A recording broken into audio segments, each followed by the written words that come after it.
Hola de nuevo. Esta vez vamos a aprender cómo vamos a resolver un diseño con dos factores en Minitab. Aunque vuelvo a insistir, aquí ya no es tan relevante que ustedes puedan obtener los resultados. Lo que se vuelve más relevante es que ustedes sepan interpretar los resultados. ¿Vamos? Bien. Entonces, aquí están ustedes observando nuestra interfase de Minitab, ya conocida por todos. Igual que con el diseño con bloques, vamos a tener que ingresar una columna para el factor A, otra columna para el factor B y otra columna para nuestra variable respuesta. Entonces, pues tomando como base la matriz de diseño que vimos en la presentación anterior, pues vamos a poner aquí al factor A. Enseguida vamos a poner al factor B y enseguida vamos a poner el índice gonadosomático, que es la variable respuesta que estamos midiendo aquí. Obviamente hay muchas maneras de ingresar estos datos. A mí en lo particular no me gusta utilizar muchas letras en el nombre de los factores. Sin embargo, pues no hay restricción en ese aspecto. Y aquí les voy a poner entre paréntesis exactamente cómo se llaman los factores. Otra cosa que yo hago mucho es pues que de alguna manera pongo, no sé, algunas letras que me recuerden cómo se llama cada uno de los factores, no sé. Entonces, pero sí, regularmente no me gusta poner muchas letras. Aquí ya me equivoqué, el factor A no es temperatura, es fotoperiodo. Recuérdense que está expresado como las horas de luz que le pusieron a cada una de las condiciones. El factor B, pues sí es la temperatura. Y la respuesta va a ser el índice gonadosomático. Igual, pueden vaciarla de varias maneras. Yo les voy a mostrar aquí solamente una de ellas. Sin embargo, el chiste es que ustedes pongan en la matriz todas las combinaciones que están en la tabla, ¿verdad? Entonces, ¿cómo las metan realmente es a gusto? Yo voy a poner primero el nivel 9 del factor fotoperiodo, o sea, las 9 horas de luz. Y con la combinación 27, que vamos a decir es la primera que aparece en la tabla, ¿no? 9 con 27. Y les recuerdo que para repetir esos números varias veces, pues agarren el cuadrito que está aquí y jálenlo hacia abajo. 2, 3, 4, 5. Y voy a meter 5 repeticiones porque son los 5 datos de los 5 peces que tengo en mi matriz en esa combinación. Entonces aquí voy a poner los valores de la variable en esa combinación y la primera que dice la tabla que es una condición no natural, que no se da en realidad en la naturaleza, pues el primero valor es 0.9, después 1.06 y así por favor vayanlos poniendo todos sin equivocarse como yo. Todos los valores que obtuvieron en esa combinación de factores. Okay. Enseguida yo voy a poner la siguiente combinación que estoy observando en la tabla, que son las mismas 9 horas de fotoperiodo, pero ahora combinados con 16 grados de temperatura. Y también necesito 5 repeticiones porque es la n que tengo para esa condición. Entonces, el cuadrito y 1, 2, 3, 4 y 5. Y nuevamente acá voy a poner los valores de mi variable en esa combinación, que son 9 con 16, es unas condiciones que semejan el invierno, ¿sí? O sea, pocas horas de luz y temperatura baja, y los valores que obtuvieron fueron estos que estoy escribiendo aquí. Bien. Después viene una combinación que trata de asemejar las condiciones de verano, que fueron 14 horas de luz con 27 grados de temperatura. Entonces son más horas de luz y más caliente, ¿verdad? Y vamos a repetirlo 5 veces. 3, 4, 5. Ahí. 3, 4, 5. Y aquí la variable tomó los siguientes valores. Es en verano 0.83. Ya me duele la garganta de tanto repetir los videos que me equivoco y los tengo que volver a empezar. Bueno. Y la última combinación, que también es una condición que no se presenta en la naturaleza, son 14 horas de luz y 16 grados centígrados. Y también tenemos una n de 5.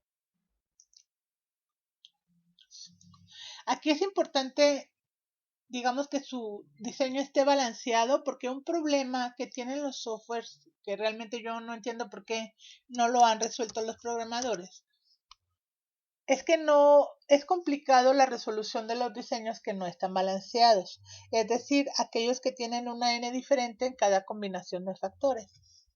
Entonces, algo que tienen ustedes que observar es que su diseño se mantenga balanceado, porque si no les empieza a dar problemas cualquier software, tanto SPS como Minitab como Prisma, todos empiezan a dar problemas cuando los diseños que implican más de un factor están desbalanceados.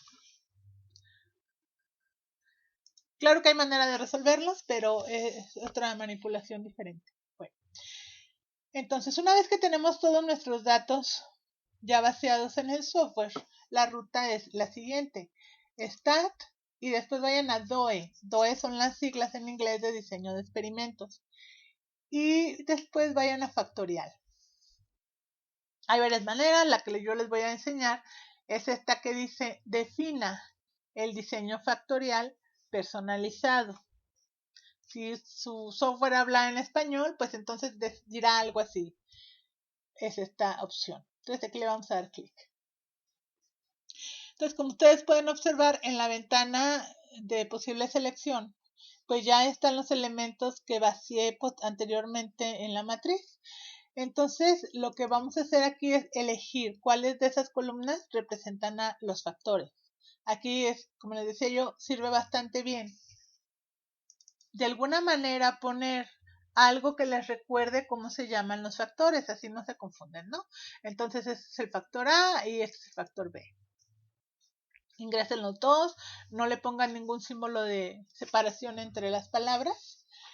Y igual, varias maneras, la que yo les recomiendo es esta, toLevel factorial, o no sé cómo diga en español.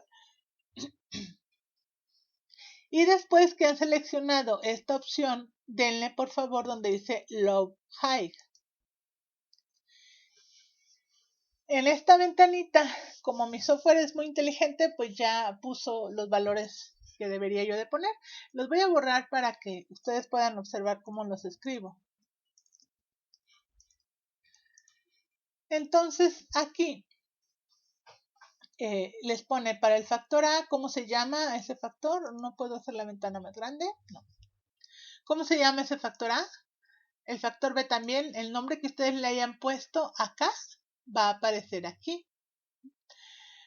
Dice tipo numérico o tipo texto. Hay veces que en lugar de números aparecen los niveles como alto, bajo, para cuando ustedes están manejando variables nominales, por ejemplo, o de algún tipo no numérico.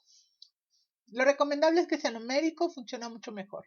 Entonces aquí debe de aparecer numérico y numérico. Como nada más tienen dos niveles para cada factor, entonces a eso se refiere low y high, ¿sí? Tienen un nivel bajo y un nivel alto. En este caso, para el factor A, que se llama fotoperiodo, el nivel low o el nivel bajo, pues va a ser 9, ¿no? 9 horas. Y el alto van a ser 14 horas. Para el factor temperatura, de igual manera, tienen un nivel bajo y un nivel alto. Entonces, el nivel bajo para la temperatura, pues son 16 grados y el alto son 27 grados. Aquí donde dice Worksheet Data are coded or uncoded, en español debe decir los datos en la tabla están codificados o no codificados. En este caso no están codificados. Codificado es cuando ustedes transforman la manera de expresar la variable de un número. En lugar de 9 le ponen 1 para el alto y 2 para el bajo. Pero cuando los escriben tal y cual aparecen sus niveles en su matriz de diseño original, entonces quiere decir que no están codificados. Y ya le van a poner OK. Después denle clic aquí donde dice diseños, designs. Y por default les da las opciones que el propio software advierte que son las más adecuadas para cómo le pusieron los datos en la tabla original, esta de acá. Bien.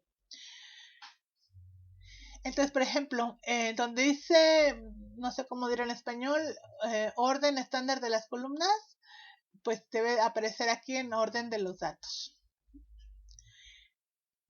Y aquí donde dice también, no sé, corrida por columna en el orden, pues déjenle tal como está.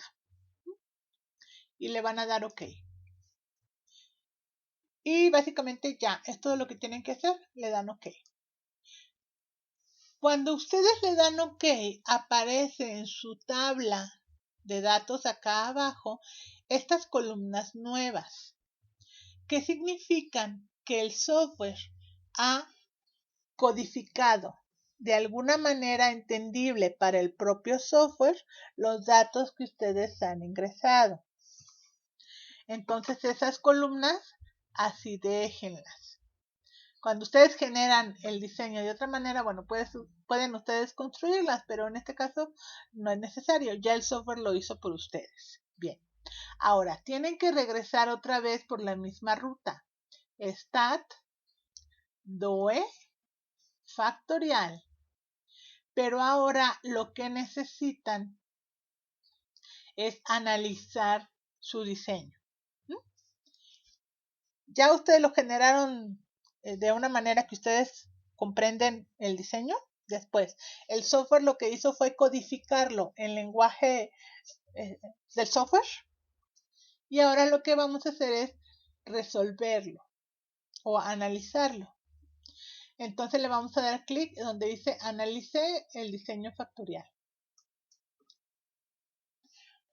Y ahora lo que le van a decir ustedes, ¿cuál es la respuesta que quieren analizar? Pues la única opción aquí es IGS. Pueden tener varias opciones, capaz si han medido varias variables bajo las mismas condiciones y aquí van a tener una lista. Pero para analizarlas pues es de una por una. Entonces seleccionen IGS y vamos a explorar cada pestaña. En términos deben de fijarse que en donde dice términos seleccionados aparezcan todos los elementos que van ustedes a analizar en el diseño, o sea, el factor A, el factor B y la interacción. Regularmente también se los selecciona por default. Y le vamos a dar OK. En covariantes, en este caso ustedes no tienen covariantes, o sea, no tienen otro elemento que pueda inducir variación, pero que no estén incluyendo en el diseño. Entonces aquí no le vamos a poner nada. En opciones, aquí lo relevante es que se fijen que el nivel de confianza en la prueba sea del 95% y que sea de 2 colas. No vamos a hacer ninguna transformación en este caso, así que nada más vamos a ver que aquí diga 95 y que diga 2 colas. El stepwise o pasos que sigue el software para el análisis no son relevantes en este momento, así que lo vamos a dejar tal cual. En gráficas, estas no son las gráficas que nosotros queremos ver, así que nos es indiferente cuál nos muestre. De hecho, debería de haber alguna opción aquí que nos diga que no queremos ver gráficas. Así le vamos a dejar también. En Result tampoco bueno, sí. Aquí sí vamos a seleccionar, porque si ustedes han observado las soluciones que han dado a otros problemas anteriores a este, el área de resultados se les llena de datos. Entonces hay muchos de ellos que ustedes en este momento no saben interpretar y que no les son útiles. Y he observado que varios agarran un poco desordenadamente los resultados y los ponen en su reporte. Así que en este caso vamos a seleccionar qué queremos ver. Básicamente lo que ustedes saben analizar es el análisis de la varianza o la tabla de ANOVA, ¿no? Entonces eso déjenle palomita. Y lo demás, el método en este momento para ustedes no es relevante, así que quítenle la palomita. El resumen del modelo tampoco. Los coeficientes son interesantes, pero todavía no saben ustedes interpretarlos. La ecuación de la regresión tampoco es útil en este momento. Y la estructura alias tampoco. Entonces, básicamente lo que queremos analizar en este momento es la tabla de ANOVA. Aquí es irrelevante si le dejan o no, porque no creo que vayan a tener observaciones inusuales o outliers que llaman. Entonces, aquí ya le van a dar OK. Y en storage, pues tampoco le vamos a mover nada, porque son los elementos que nosotros queremos que se guarden aquí en la matriz, ¿sí? Entonces, en este momento no necesitamos nada más que la tabla de ANOVA y nuestras gráficas de los factores. Bien. Y ya le van a dar OK. Esta es una de esas gráficas que les digo que ahorita realmente no nos son útiles. Así que la voy a bajar. Y voy a ir a mi sección de resultados, en donde estoy viendo en primer lugar pues el análisis de la varianza, mi tabla ANOVA. Entonces aquí pues los elementos ya los conocen, la fuente de variabilidad, grados de libertad, sumas de cuadrados, cuadrados medios, valores de f y valores de probabilidad. No estoy viendo las f de tablas. Ok, entonces aquí estoy viendo en primer instancia este que se llama lineal, que realmente no nos da mucha información. Aquí está la información que se refiere al resultado del factor A, ¿sí? Aquí está la información que se refiere al resultado del factor B. Y aquí está la interacción de dos vías, ¿sí? El siguiente renglón es la misma interacción, tiene exactamente los mismos datos que el renglón anterior. Este es el error y esta es el total. Entonces estamos observando una tabla de ANOVA típica a la que hemos estado manejando anteriormente. Bueno, aquí voy a llamarles la atención sobre los valores de P para no complicarnos con buscar las Fs de tabla. Entonces, vamos a interpretar cada uno de ellos por separado y como les decía, primero voy sobre la interacción. Bueno, el resultado es un poco complicado de interpretar, porque ustedes observan el valor de P está justo en el límite que hemos fijado para la significancia estadística, que como ya saben ustedes, así como por default, pues va a ser 0.05. ¿Qué significa un valor de P de 0.051? ¿Cómo lo consideran ustedes? Es difícil de interpretar, ¿verdad? La interacción está demasiado cerca del límite crítico para aceptar o no aceptar la hipótesis nula de no interacción. ¿Ustedes qué harían? Bien. Creo que en este caso, para tener más elementos de juicio, yo vería el valor de f. Es 444. Sabemos que por definición de la tabla de ANOVA, al menos la que nosotros tenemos para este curso, esa tabla de ANOVA tiene un límite alrededor del 4. Quiere decir que yo tengo una f de tablas apenitas menor que ese valor de f que estoy observando ahí. Quiere decir que mi decisión está muy comprometida. Yo en lo personal, cuando me veo ante una situación como esta, yo prefiero aceptar la hipótesis nula y concluir que no hay interacción entre A y B. ¿De acuerdo? Eso es lo que yo hago. Si somos, digamos, si seguimos las reglas a rajatabla con respecto de las decisiones estadísticas, pues ustedes dirán, ok, esto alcanza a ser suficiente para rechazar la hipótesis nula, pero me parece muy arriesgado. Está demasiado cerca el límite entre rechazar y aceptar. Entonces, en ese caso, en lo personal, yo prefiero aceptar la igualdad y tener más evidencias, no sé, haciendo más muestreos o tomando más muestras, tomando más mediciones, quiero decir, y tener más evidencias para soportar en un momento dado el rechazo.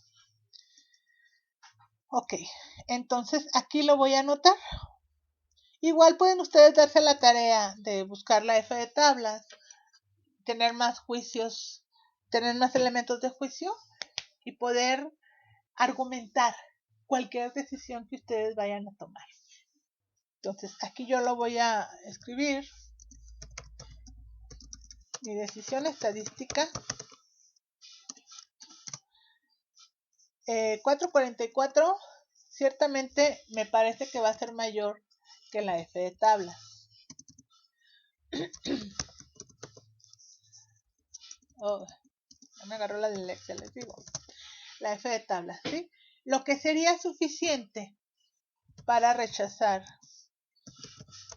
la hipótesis nula de la interacción, ¿sí? Repito, tomando la regla a rajatabla, pues también 0.051 alcanza a ser mayor que alfa. P mayor que alfa también rechazo la interacción, pero, ¿qué le voy a escribir? Dada la cercanía con el límite de decisión, yo prefiero aceptar la hipótesis nula para la interacción.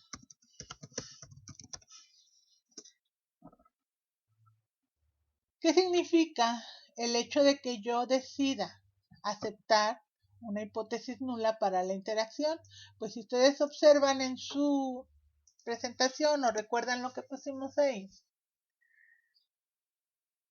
entonces lo que yo estoy aceptando es que la interacción de A y B, le voy a escribir A por B, no existe. O tal vez para matizar un poco de mi definición o mi conclusión, más que no existe, yo diría no es clara. No me queda claro si en realidad están interaccionando o no. Necesito más elementos de juicio, necesito más datos. ¿Va? Entonces, así es como yo fundamentaría esta decisión final, a pesar de que si tomamos las reglas de los números a rajatabla, yo debería de rechazar, pero no.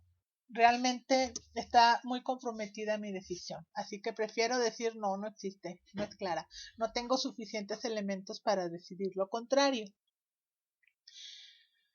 Muy bien.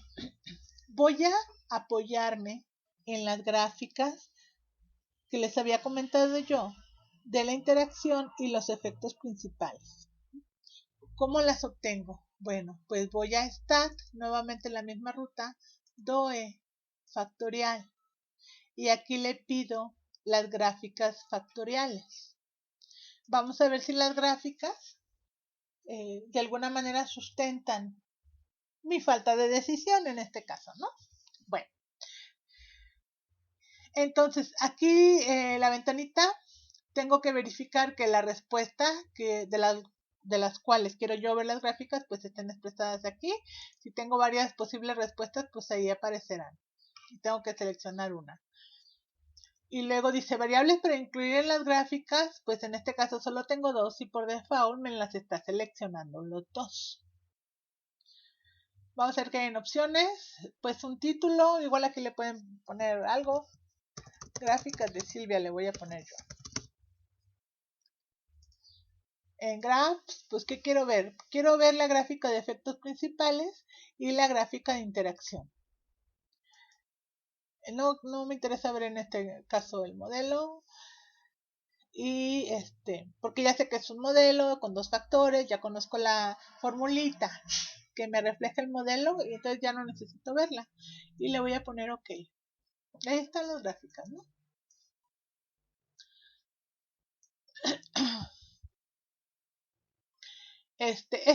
A ver, ¿cómo está?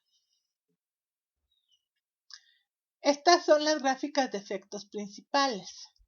Y esta es la gráfica de interacción. Entonces, ahorita voy a centrarme en la interacción, que es lo que estoy tratando de comprender. Lo que estoy viendo aquí es el factor A, o sea, el fotoperiodo, en el eje de las X. Acá está, bueno, pues el promedio de la variable que estoy analizando. Y codificada en colores estoy viendo el factor B, que es la temperatura. Entonces, aquí lo que estoy viendo es, para la temperatura de 27 grados, fíjense cómo cuando son 9 horas adquiere este promedio y cuando son 14 horas adquiere este promedio. La diferencia entre 9 y 14 es realmente poca. Ahora bien, es la línea de cómo se comporta la temperatura, ¿sí? Cuando tengo 9 horas y 14 horas, aquí lo que estoy observando es un cambio más drástico, ¿verdad? De cómo se comporta. Este es el promedio del IGS con 9 grados, perdón, con 9 horas de luz y 16 de temperatura. Y este es el promedio del IGS con 14 horas y 16 grados. ¿Sí? ¿Cierto? Pero lo que estoy viendo ahí es que realmente tienen pendientes diferentes. Y como habíamos dicho acá en la explicación, si tengo pendientes diferentes, entonces puedo pensar en que existe una interacción en algún punto, pero fíjense lo separadas que están. Entonces, lo que me lleva a pensar esto es que a lo mejor, si yo pongo otro fotoperiodo por acá más extremo, tal vez, no sé, de 16 horas, entonces tal vez voy a conseguir que estos dos elementos jueguen juntos en obtener un índice gonadosomático que tal vez me sea más adecuado. Pero no lo sé porque no lo tengo en las condiciones. ¿De acuerdo? Entonces, lo separado que están esas gráficas sí me apoya con mi decisión de no estar clara con respecto de la interacción, al menos en las condiciones en las que se me ocurrió hacer el experimento, esa interacción no es muy fuerte. Eso es lo que concluyo de ver esta gráfica. ¿Va? Bien.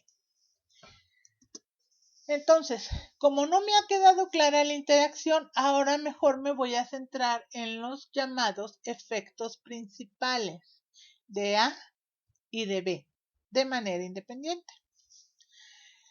Entonces, voy a ir con el factor A,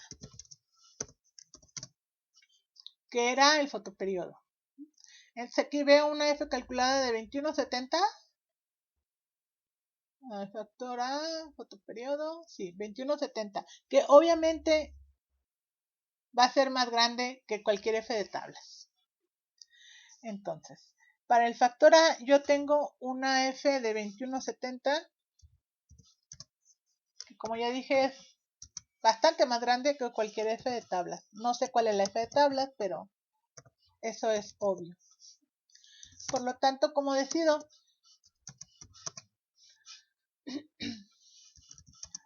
hay diferencia en el índice gonadosomático entre los niveles de A. Quiere decir que va a haber un nivel en el factor A que tal vez sea mejor para el índice gonadosomático. Aquí está, no, esta no es. Es esta. Bien. Entonces, en este cuadro estoy viendo los efectos principales para A. Entonces, aquí veo el promedio para el índice gonadosomático en este nivel del factor A y este es en este nivel del factor B. Perdón, en este nivel del mismo factor A. Bien, entonces aquí lo que observamos es un cambio bastante drástico en el índice gonadosomático dependiendo de las horas de luz que tengo al animal, ¿verdad? Mayor acá, menor acá. Voy a hacer lo mismo para el factor B. Bueno, otra cosa que me dice esta parte de la gráfica es que si yo quiero tener un índice gonadosomático grande en mis animales, los tengo que poner con 9 horas de luz. Bien. Ahora voy a hacer lo mismo para el factor B. Para el factor B tenemos un valor calculado de 36, que también evidentemente cualquiera que sea el valor que adquiera la F de tabla, pues va a ser más chiquito que eso, ¿no? Entonces es obvio que esa F calculada va a ser mayor que la F de tablas posible. Y la conclusión es que hay diferencia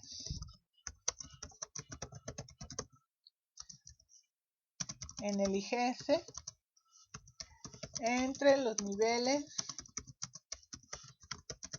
de B. Y esto es obvio también acá. Esta parte corresponde al nivel B. Este es el promedio del IGS en este nivel del factor B. Y este es el promedio del IGS en este nivel del mismo factor B. Entonces nuevamente observamos un cambio bastante drástico en esa variable dependiendo de la temperatura que le pongamos, ¿verdad? Entonces, si los analizo de manera independiente, a y B, a pesar de que el resultado de la interacción no me fue claro, aquí sí me queda claro que los resultados me sugieren que hay un nivel de A en el que voy a obtener mayor índice gonadosomático y que también hay un nivel específico de B en el que voy a obtener lo mismo, ¿sí? Entonces eso me da elementos para regresar a ver la interacción. ¿Dónde está la interacción? Pues acá está la interacción. ¿Ok? Con esta nueva análisis posterior que hice, entonces sí puedo ver que va a haber una combinación de ambos que me va a reflejar un mayor índice gonadosomático y acá lo veo clarísimo, ¿no? Este es el punto que estoy buscando. Recuérdense que este era un pez de interés comercial, se parece a la sardina, muy probablemente no lo comemos en lugar de la sardina, y básicamente lo que interesaba en el problema era obtener la combinación específica en la cual yo podía obtener un mayor índice gonadosomático. Esa combinación es esta de aquí. Si yo pongo a los peces a 16 grados centígrados, que es lo que significa el color azul, y con 9 horas de luz, voy a obtener un índice gonadosomático mayor que en cualquier otra combinación. Entonces aquí puedo, digamos, tener una visión de cómo juega la combinación de estos dos factores para obtener el mejor resultado. a pesar de que estadísticamente parecen no interaccionar. Ahora, ¿qué significa esta combinación de niveles? ¿Es una combinación natural o es una combinación artificial? Dijimos que era la combinación de 16 grados con 9 horas. ¿Eso a qué corresponde? Resulta que es una combinación que semeja el invierno. Entonces, si ustedes ponen a los animalitos en esta condición, van a obtener el mayor índice gonadosomático posible. Aquí, en teoría, deberíamos de hacer una prueba post-hoc porque encontramos diferencias, ¿verdad? Al menos acá muy claras en los efectos principales de A y B. No me parece muy adecuado hacer una post-hoc porque nada más son 2 niveles. Entonces, no me parece así como que muy necesario porque además aquí estoy viendo en las gráficas, tanto en la de efectos principales como en la de interacción, estoy observando en dónde están las diferencias específicas. Si tuviera, no sé, 4 o 5 niveles de cada factor, tal vez sí se necesitaría una post-hoc para cada uno de estos factores para identificar en dónde estarían las diferencias más interesantes o más acentuadas. Pero en este caso, con solo 2 niveles, no es necesario hacerlo. Se puede observar muy bien en las gráficas. Bien. Pues esta sería la manera de obtener un análisis de esta naturaleza en Minitab. Y les comento, Minitab está padre porque a la vez que obtienen información de su tabla de ANOVA, también pueden obtener de una manera muy sencilla las gráficas tanto de interacción como de efectos principales. Tal vez la única, digamos, desventaja que da es que no nos ofrece los valores de la F de tablas, pero realmente ustedes ya conociendo esta tabla pueden inferir muchas cosas sin necesidad de verla. Y además también ya saben cómo se pueden utilizar los valores de P. Y dependiendo de las opciones que ustedes elijan, en cuanto a los resultados, pueden obtener muchísimos otros resultados que les dan más elementos de juicio, pero que también requieren más conocimiento estadístico para poder manejarlos. Por el momento, con que obtengan tabla ANOVA y gráficas de interacción, me parece suficiente. Muy bien. En el siguiente video, bueno, yo pienso que aquí lo vamos a meter también. Voy a cerrar el Minitab para que podamos observar ahora cómo obtenemos los resultados en Excel. Mejor solamente lo voy a bajar por si necesitamos hacer alguna comparación. Entonces, ahora voy a hacer el mismo procedimiento en Excel.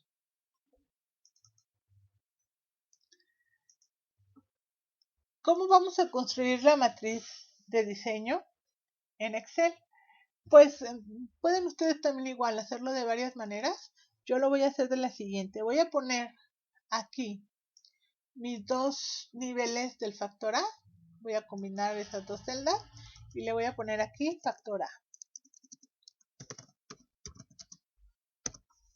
Y tengo 2 niveles, 9 y 14. Básicamente lo que voy a hacer es reproducir la tabla que tengo en el PowerPoint. Y este va a ser el factor B. Y lo voy a poner para abajo. Factor B. Entonces va a ser 27 y 16. Le pueden poner inclusive 27 grados centígrados. Aquí a Excel no le estorba mucho eso. Siempre y cuando lo demás de la matriz sean puros números. Entonces 16 centígrados. Bueno, aquí ese 16 no va ahí, ¿verdad? Tienen que ser 5. 1, 2, 3, 4, 5. Y aquí ya lo puedo poner. 16 grados centígrados. Y aquí le voy a poner 9 horas. Y acá le voy a poner 14 horas. Igual, yo siempre prefiero solamente manejar los números. Esta palabra que dice factor B lo voy a quitar de ahí. Lo voy a poner mejor acá. ¿Por qué? Porque para trabajar esto en Excel necesito que la matriz donde están los datos crudos no tenga elementos con letras. ¿Sí? Entonces, esta palabra que dice factor A y palabra que dice factor B me estorbarían a la hora de seleccionar mi matriz básica de datos. ¿De acuerdo? A los nombres de los niveles sí le pueden poner letras, tanto de A como de B, pero nada más. Bien. Entonces aquí vamos a empezar a vaciar otra vez los datos, como los tenemos en la tabla original. Tal vez una de las ventajas que yo le veo a Excel, que por supuesto ya dijimos no es un software para hacer estadística, pero lo que sí me permite es mantener, digamos, el formato de la matriz sin grandes cambios. O sea, no tengo que tener una columna específica con todos los valores de cada uno de los niveles del factor. Y eso para algunas personas es adecuado. Hay muchos software que también trabajan así. Uno de los, digamos, que la gente prefiere mucho precisamente por ese aspecto, se llama Prisma. Es un software caro, aunque la verdad ya los alumnos lo traen por ahí pirateado. Pero ese software les ofrece la gran ventaja de que las matrices originales, o más bien las matrices de datos, son visualmente fáciles. No es como Minitab o SPS, que necesitan una columna para todos los niveles del factor A, otra para todos los niveles del factor B y otra para los datos, ¿no? La anotación se parece más a esto de aquí. Pero como les comento, es un software caro y ya ven, a veces tiene unos ciertas restricciones morales para la piratería, aunque pues todos usamos igual Minitab pirata, pero pues no sé, igual está esa opción, ¿no? También otro que visualmente las matrices son fáciles de meter es el Centurión. También es un software caro, difícil de piratear. Ahí sí le pusieron más atención a ese aspecto. Se llama StatGraphic. Centurión es la última versión que ha salido. Está muy padre, da unas gráficas muy bonitas, pero y además meter la matriz es sencillo, pero está muy caro y está difícil de piratear. Bueno, entonces ya con mi matriz aquí puesta, vamos a ir a la pestaña de datos y luego vamos a ir a análisis de datos. Y aquí ahora van a seleccionar la opción que dice análisis de varianza de dos factores con varias muestras por grupo. Entonces aquí ahora los grupos pues van a hacer los tratamientos, ¿no? Y tenemos réplicas, así que ahora tenemos varias muestras por grupo.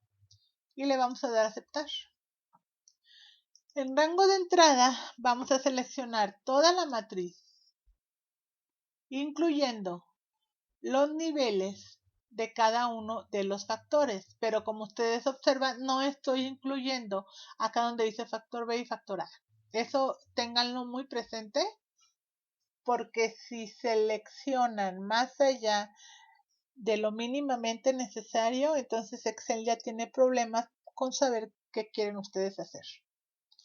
Bueno, filas por muestra, o sea, aquí les están preguntando cuál es la N de cada tratamiento. Para este problema son 5. El alfa prefijado en .05 y el rango de salida pues lo vamos a fijar aquí. Y aceptar y ya. Entonces, ¿qué nos regresa? Pues nos regresa el resumen estadístico que incluye la suma, la n, la suma, el promedio y la varianza de cada una de las combinaciones. Y si ustedes se fijan, por ejemplo, este primer cuadro de aquí les da esos datos en la combinación de 27 grados con 9 horas y 14 horas. Y en la parte de acá les está dando estos mismos datos en la combinación 16 grados con 9 horas y 14 horas. ¿Sí? Y acá les está dando pues los totales de estas dos tablitas de acá. Y acá está el análisis de la varianza. O sea, la misma tabla ANOVA que vimos en Minitab. Le voy a poner las abreviaturas para que no desborde las celdas. Esta es la suma de cuadrados, los grados de libertad, los cuadrados medios, la F calculada, el valor de P y la F de tablas. Entonces sé que a muchos les va a gustar mejor el método de Excel. Pues es que, como les he comentado varias veces, ¿verdad? Uno termina combinando. Y regularmente lo que combinamos es Excel y otro software particular para la estadística. Porque aquí tenemos de manera muy fácil, ¿no? Estos datos que luego a veces nos sirven para mejorar nuestras interpretaciones y conclusiones. Y en la tabla de ANOVA pues tengo este dato que es la F de tablas. Otro software que también se las da F de tablas es Prisma. También les ofrece su F crítico. Bien, entonces igual que como vimos en Minitab, tenemos aquí el factor que tenemos en columnas, que en este caso es el factor A. Lo voy a poner aquí con rojo. No se pierdan pues qué es lo que tienen en las columnas y qué es lo que tienen en las filas. Entonces, este que está aquí en columnas es el factor A. Y lo que dice acá en muestras es el factor B, es lo que tienen en filas.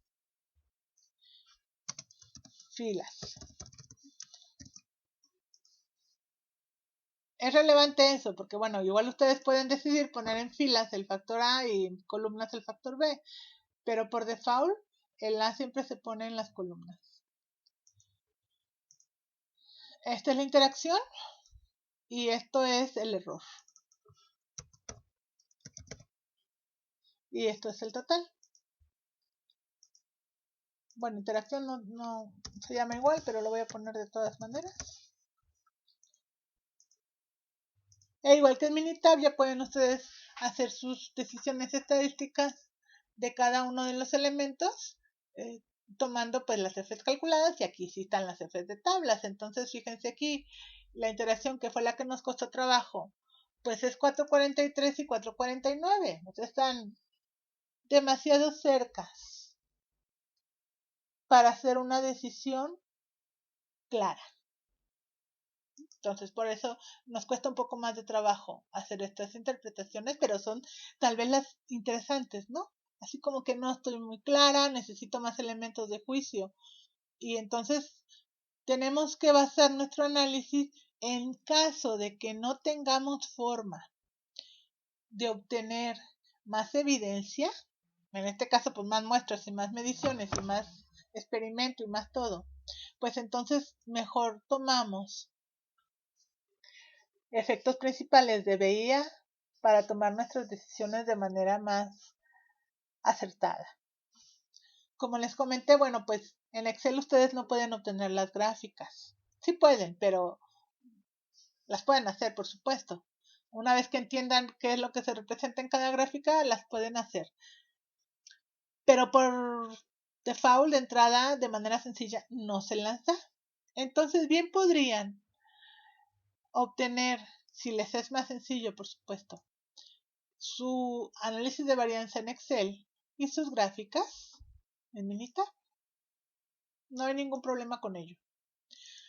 Recuérdense nuevamente pues que aquí no es lo importante ya saber obtenerlos, porque pues se ve mucho que las personas pagan porque les den estas gráficas, ¿sí? Porque alguien que sepa manejar un software de manera medio decente se las obtenga, igual que la tabla de ANOVA, y pagan por eso.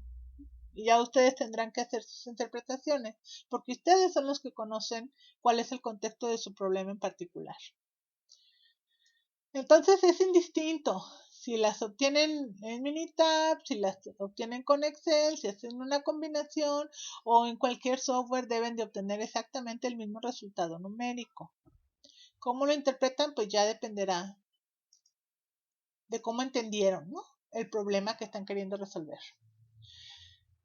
Bien, entonces, este fue un problema real. Ahí les ofrecí la referencia por si quieren analizar cómo los autores concluyeron, cómo interpretaron sus resultados, etcétera, etcétera, etcétera. Y por lo pronto sí me gustaría que intentaran resolver un par de problemas sencillos utilizando esta metodología. Yo insisto, deben de centrarse en la interpretación, independientemente de lo que les salga. Si les sale muy diferente a sus compañeros, realmente no se preocupen, interprétenme lo que ustedes obtengan. Ahorita no me voy a fijar si está bien hecho el análisis, me voy a fijar en cómo están interpretando los resultados. Bien, por ahí les voy a poner una tareita, sería la número 20, va a ser la última del curso. Háganla con calma. Igual ya saben, tienen hasta el domingo para entregarla. No le jueguen carreritas al Moodle, por favor, al entregar sus tareas. Y ya acordaremos cómo cerramos el curso. Probablemente hagamos una reunión en Zoom o semejante para cerrar nuestro curso. Por lo pronto, pues esta va a ser la última lección. Como siempre, estoy a la disposición en horarios prudentes. Y también, como siempre, lo recomendable es que ustedes vayan a cualquier libro de estadística que tenga un lenguaje que ustedes comprendan y revisen un poquito el tema del cual les estoy hablando hoy. Bien, pues hasta aquí en esta vez. Cuídense mucho, nos vemos en la próxima.